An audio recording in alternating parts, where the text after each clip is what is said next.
আমাদের মুসলমান ভাইয়েরা রমজান মাসে রোজা রাখেন, তো রোজা অবস্থায় তার বিবির সঙ্গে সহবাস করা নাজায়েজ এবং করলে রোজা ভঙ্গ হয়ে যাবে।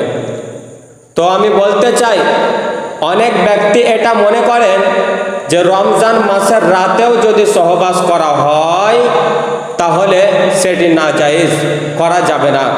তো এটা কি সঠিক? ইসলামী শরিয়াত কি বলে?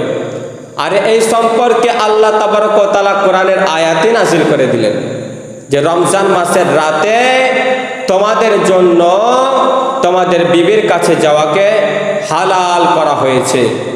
আল্লাহ পাক রব্বুল আলামিন কোরআনে কারীমের মধ্যে ইরশাদ করেন, ওয়াহিল্লা লাকুম লাইলাতাস সিয়ামি আর-রাফাসু ইলা নিসাইকুম হুন্না লিবাসুল লাকুম ওয়া আনতুম লিবাসুল লাহুন্না।